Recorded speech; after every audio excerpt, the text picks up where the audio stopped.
On commence la Gemara, Bezrat Hashem, la Gemara terminée. La Medva va Moudalef. Dans le style du Havetz, sur l'Eil Pessah, il dit comme ça Chayav lasok bilchot Pessah ou besipur nes yetziat Mitzrayim ilflotav ad she tirdefenu shena. La mitzvah d'étudier la halachot de Pessah et de raconter exactement les miracles et les merveilles que Dieu a fait pour nous à la sortie d'Égypte, elle est jusqu'à que tu t'endors. Tu racontes, jusqu'à que tu tombes là, tu piques du nez, tu t'endors. C'est pas difficile. Mais c'est pour ça que je vous dis cette halakha, au moins il y a une halakha qui est facile.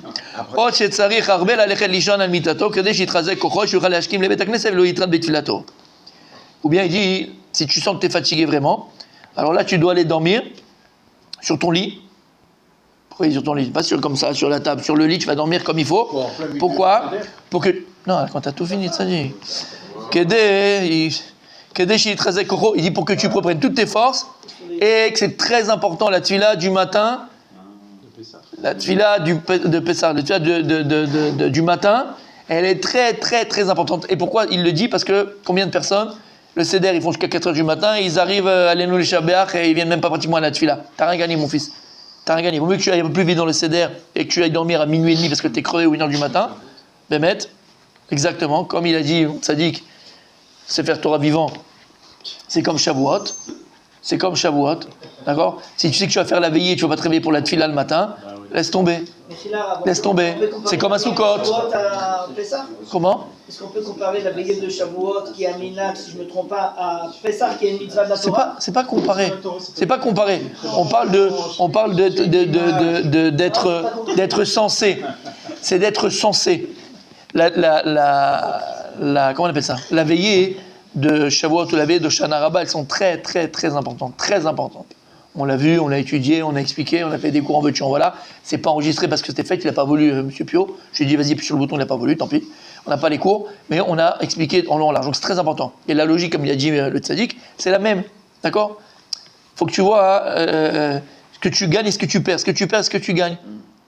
Pareil. Si tu sais que tu vas traîner pendant le seder jusqu'à 3h du matin, d'accord? Et le matin, tu vas pas te réveiller, parce que Baruch Hashem, ça arrive, ok? On voit le gars, il arrive à la fin de Kriyat Torah, il fait son moussaf, je fais ça, je fais comment je rattrape? Ne rattrape pas, fils, pends-toi et laisse-moi tranquille. D'accord? Je ne connais pas les gens. Ok? Non, j'en connais pas, d'accord? J'en connais pas, je l'ai. Comment? Je connais pas et je respecte pas ce Superman? Khazara. Ça vient de là, Superman? Oui. Hasson, le puissant. On a vu dans la Gemara, Philippe le puissant parle. Vas-y, Philippe le puissant. Qu'est-ce qu'il y a?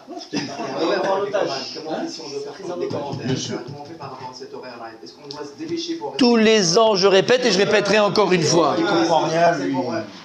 Non, mais j'ai pas dit ça péjorativement. C'est pas péjoratif ce que je viens de dire. C'est émet. Il y a les khatrila, c'est bien de terminer donc, le seder avant Khatsot pour manger la fikoma avant Khatsot. D'accord? Ok, maintenant il n'y a pas. Maintenant ça a traîné. Maintenant ta femme, je donne un exemple, voilà, un cas, des cas que tout le monde peut avoir chez lui. T'as tes enfants à la maison, ils sont mariés. Elle va allaiter ou ta femme elle allaite le bébé. Elle n'est pas là pendant 20 minutes. On s'arrête. Alors tu continues? Non, tu continues pas. T'es pas un animal. Elle s'est crevée pour toi. Elle a préparé la maison. Elle a préparé les salades. Elle a préparé le machin. Elle a fait le seder. Toi tu continues. Tu attends pas ta femme. T'as moins que rien. T'es pas le puissant. T'es un impuissant là. Tu montres ton impuissance. Donc Vadaï, il faut respecter mon tzaddik. Donc, toi, tu as préparé le plan de vol. C'est comme un pilote, ok? Il a les radars, et à un moment donné, c'était pas prévu, il y a une tempête. Qu'est-ce qu'il fait? Il doit bifurquer, il va perdre une demi-heure. Parce que c'est dangereux une tempête pour un avion, d'accord? Avec les éclairs, les machins, les pics, on sait. Mais t'as gagné en fait une demi-heure, parce qu'il n'a pas commencé à appuyer sur la terminée. Mais pareil, t'es un pilote, on a dit ce soir-là, c'est toi le maître de maison, le pilote. T'es le commandant de bord. Il y a le copilote et il y a le commandant de bord. C'est toi le commandant de bord. Donc toi, tu te dis, oui, j'avais réglé que Bidjouk avec ça, Dvar Torah là, tac, on arrivait pile, Khatsot, pour manger la fikoman. Mais il y a eu des shibushim au milieu du chemin, des imprévus. Tu vas t'énerver, tu vas faire n'importe quoi, c'est pas grave. Moi, je dis personnellement, au début, quand j'ai commencé à vraiment étudier, donc j'étais à Brech et Tata, les deux premières années, où on a appris la halakha, où c'est important de faire avant Khatsot, et à Khatsot manger la fikoman, tata, c'est une makpide. Après, je me suis rendu compte que j'ai gâché le seder. J'étais à 30, Je me suis un fou, moi. Avant, c'est vrai que je n'étais pas makpide sur ça, machin et tout, mais ça se passait mieux. Eh ben, je suis pas Makpid. Mechila, hein, je le dis. Je suis pas Makpid. J'essaye au maximum, mais j'arrive pas. Mon Blainara, on est 50 à table. Je vais pas faire le truc pour le presser. Mon père, ma mère, ma grand-mère, mon truc, ou tout machin. Tu vois ce que je veux te dire? On arrive. On est pas Inato Manaïm. Et on a bien parlé, on a bien fait, on a fait les Dvar Torah, et ben voilà. Et quand Mashiach reviendra, on retournera au Beth Amikdash, et on fera comme il faut, manger le vrai korban à Mochatzot, tout ça se passera bien. D'accord? Inematov Manaïm. C'est Chokhmah, c'est Bina. C'est mieux vaut faire des commentaires, il faut aller à la Gada, faire des cours et tout ça. Alors sur ça, c'est une autre question. Ça, c'est une autre question. Par contre, il vaut mieux, ce qui vaut mieux, par contre, ça c'est très important. Par contre, ce qui est important, tu viens de dire quelque chose de très important, ne saoule personne. Voilà, ça c'est un cas aussi à Pessar, le soir du Seder, il faut saouler personne, il ne faut pas les saouler. Alors, je m'explique.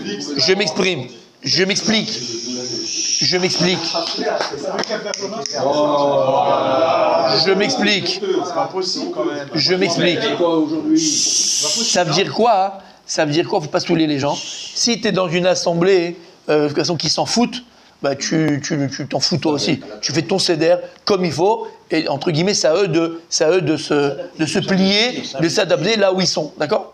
Je parle de ça. Je parle maintenant, tu sais, des trucs qui n'ont ni queue ni tête. Tu as envie de montrer ton intelligence ou tes choses, d'accord, qui intéressent personne. C'est pas intéressant. Et tu es en train de broder sur des choses qui sont d'accord. Voilà, étaler des trucs qui sont. T'as rien à dire, ça c'est saoulant. C'est pour ça qu'il faut, comme on a dit 1000 fois, mon tzaddik, préparation. Prépare des choses, tac, clair, sympa, précis. Ça prend du temps entre la lecture de la Haggadah, entre la traduction. Alors je l'ai dit. Ne te prends pas la tête. L'essentiel, comme on l'a expliqué dans les shiurim, ils sont tous sur YouTube, tu peux aller les voir, de cette année, l'année dernière, où il y a 15 ans. Ok, l'essentiel, c'est de faire rentrer, enraciner dans le cœur de nos enfants la Emunah B'Hashem. Si ça prend du temps, ben ça prend du temps. Encore une fois, il ne faut pas être Makpid. C'est un soir, il ne faut pas être Makpid. Makpid sur rien d'ailleurs. Rien.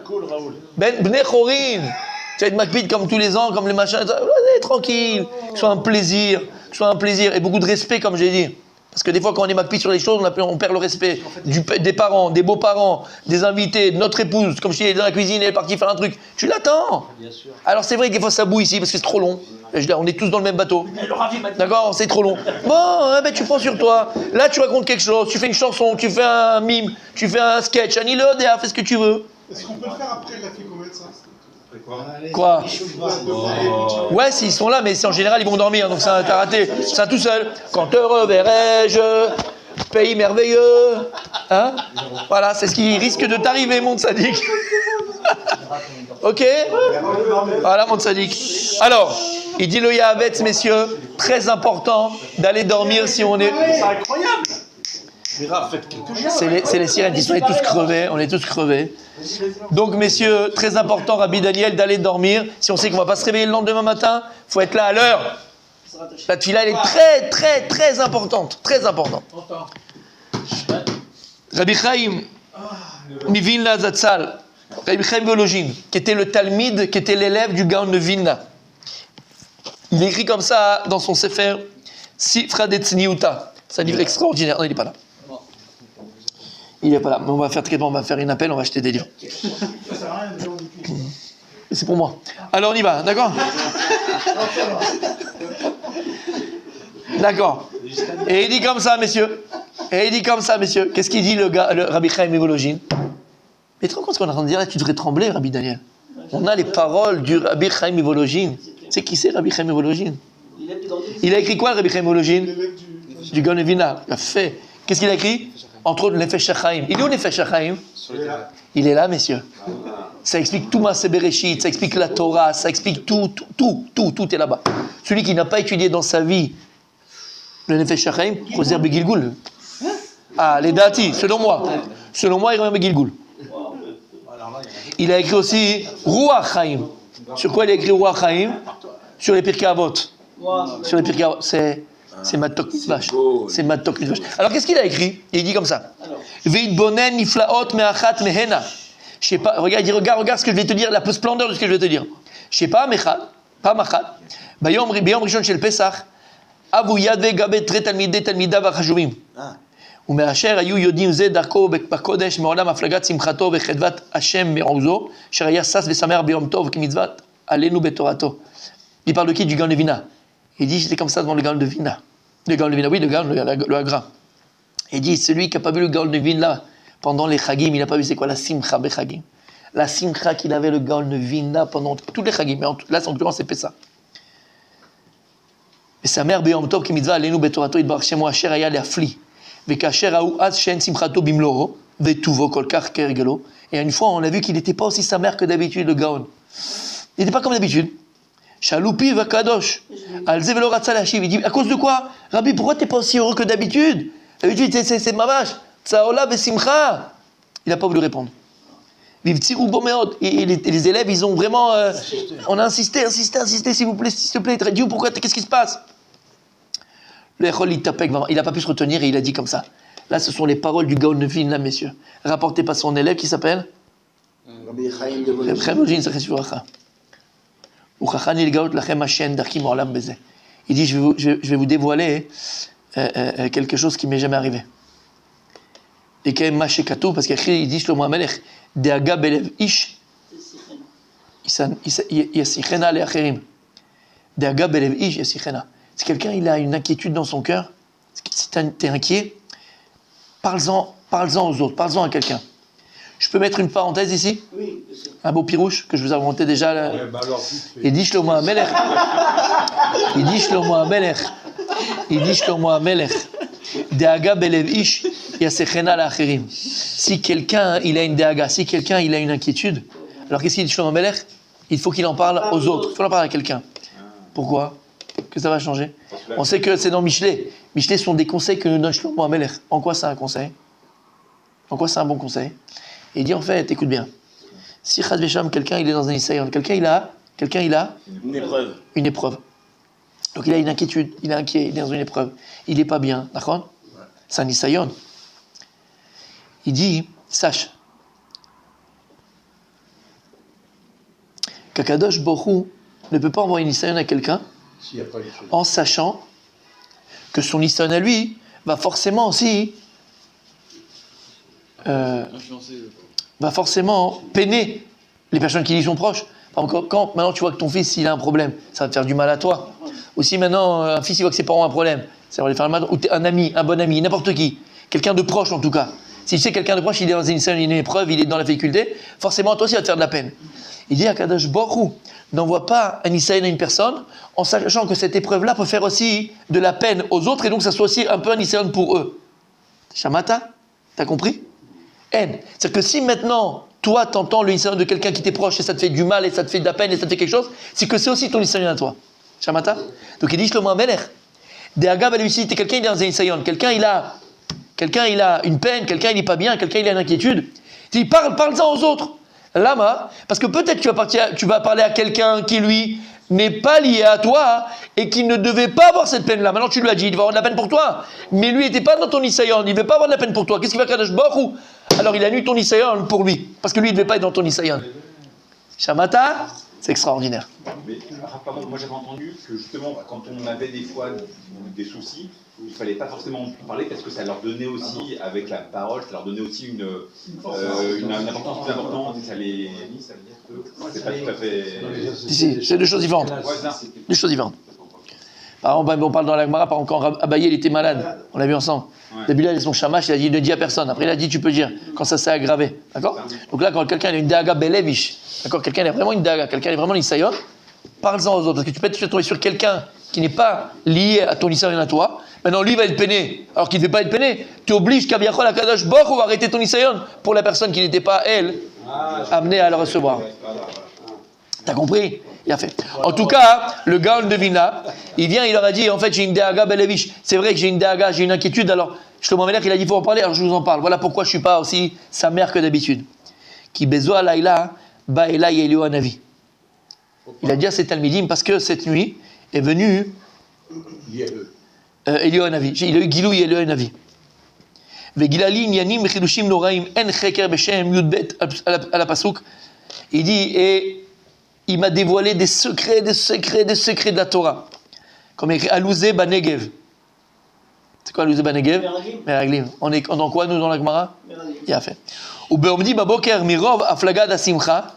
Il dit Lo echolti litapeg ve'irarti ba'em kodem birkat Torah. Et il dit tellement, quand je lui levé le matin, c'est le Gilou Yavi, c'était tellement beau les chidushim que Eliyahu m'a donné que j'ai pas pu m'empêcher de penser à tous ces divrei Torah, à tous ces chidushim que Eliyahu m'a dévoilé. Mais c'était avant Birkat Torah. C'était avant les récitations des brachot du matin, des missions sur la Torah. On n'a pas le droit d'aimer divrei Torah quand tu n'as pas fait le Birkat Torah. Tu ne veux pas étudier avant Birkat Torah. Prends le Birkat Torah le matin pour pouvoir étudier la Torah la journée. Et donc il a dit, j'ai pas pu m'empêcher. Je vais être Sarah entre guillemets. J'ai pas pu m'empêcher. Et j'ai pensé à tout ce qu'il m'a dit déjà dans ma tête, donc divrei Torah, avant d'avoir fait Birkat Torah. Directement, j'ai eu en neige la punition, c'est que tout est parti de ma tête. Je ne me rappelais plus de rien. Venam, et j'arrive plus à les retrouver. J'arrive plus à me rappeler des chidushim qu'il m'a donné. Alors, les fiches parce que ça, c'est la chita du Gaon de Vilna qui dit que, dans Rachaim, que lui, il pense que même Irhour divrei Torah n'a pas le droit. C'est pas la halakha, mais lui, il pense comme ça. Venachamu ou bachulo. Alors, les Tamiz ont entendu ça, il a dit c'est pour ça que je suis triste. Alors, tu te rappelles pas, toi, de ce que tu as vu hier? C'est comme quand je pose la question. C'est quoi les 3 endroits où les Kohanim, ils ont porté le Aaron Brit Hashem? On rigole, on s'amuse, on machin. Moi, c'est pas grave, on s'en fout. De toute façon, qu'ils ont fait ma vie. J'ai quelque chose dans ma vie, moi, je dois aller travailler, je dois aller faire. Hein? Qu'est-ce que je m'en fous? Le Gaon de Vilna, mon sadique, le Gaon de Vilna, il était triste malheureusement ce jour-là parce que le matin il s'est levé, il a oublié tout ce qu'il avait appris d'Eliyahu Hanavi. Alors les élèves sont venus le voir, qui étaient là, ils ont essayé de le consoler. Et ils lui ont dit, ils l'ont fait une bracha, ils l'ont béni leur maître, le Gaon de Vilna. Hashem il bari yarzir le rabbeinu et avedato. Kakadosh Baruch il te ramène ta perte. Alors après quelques temps, ils vont dire Rabbi, la bracha qu'on t'a fait, elle a marché. Tu te rappelles de ce qu'il t'a dit, Eliyahu Hanavi? Veshiv, il a répondu Baruch Hashem shingalou lishenit. Il votre bracha, elle a marché. Et Bémet, Akadosh Baruch il m'a redévoilé une deuxième fois tout ce qu'Eliyahu Hanavi m'a appris. Vema vesrim veshtaim meod veshishim ofanim. Esrim veshtaim meod veshishim ofanim. Ça veut dire quoi ça? Esrim veshtaim meod 22 000. Non, meod. Interprétation. Meod, 200. 100, c'est 100. Esrim veshtaim meod. Ah, 122. Veshishim ofanim. Tu vois, il y a écrit Esrim veshtaim meod. 2200. Je crois que c'est 22 000. 22 000? Je crois que c'est. Fois 100 quoi. 22 000, ouais, 22 000. 22 060. Explication. 26. Tu te rends compte? Et il a dit, de la même manière que je sais pourquoi je les ai perdus au départ, parce que j'ai été Me'arer B'divrei Torah avant Birkat Torah, je sais pourquoi maintenant je les ai reçus une deuxième fois. Il dit, grâce à ce qu'il m'a dévoilé Eliyahu Hanavi, je sais toutes les forces de la nature et tous les secrets du membre du corps humain. Je crois que c'est 2200. 2200, bon. En tout cas, voilà ce que je sais maintenant. Voilà, c'est quoi? Il m'a dévoilé Al-Pitora dans la Torah, toutes les forces de la création et tous les inyanim de la... Alors il a dit, il a posé la question après, c'est pas ici, hein, c'est après le Rav qui a écrit le livre, il a posé la question ici, Rav Steinbourg, il a dit, est-ce qu'on voit du sipo du Gaon? Ah oui, pourquoi il amène ça? Il dit, qu'est-ce qu'il a dit? C'était le lendemain de Pessah. Le matin de Pessah, les élèves, ils ont vu qu'il n'était pas bien, qu'il est machin, d'accord? Cette histoire. Et qu'il a dit, parce que j'ai eu un avis, j'ai fait un truc et j'ai tout perdu, d'accord? Alors il vient, il dit, peut-être c'est une preuve ici que quoi? Que même le Gaon, il dormait, puisqu'il a dit que je me suis endormi quand je suis levé le matin, d'accord? J'ai été Me'arer B'divrei Torah, et avant de faire Birkat Torah, j'ai tout perdu. Machma que le Gaon, il dormait. Donc il veut dire que ça, hein, que même les Géonim, même le Gaon de Vilna, d'accord? Il dormait après le Seder, il dormait le soir de Pessah pour être en forme pour la Tfila, pour être en forme pour le lendemain matin. Donc si le Gaon de Vilna, d'accord, qui étudiait 24 heures sur 24, lui-même il dormait, il devait s'efforcer même de dormir et de faire une pause pour pouvoir se lever tôt le matin. Alors toi, ne te prends pas pour le Chavetz Chaim ou le Gaon de Vilna, prends le temps de dormir, d'être en forme et de venir à l'heure Be'ezrat Hashem le lendemain matin pour la Tfila de Yom Tov de Pessah. Salut.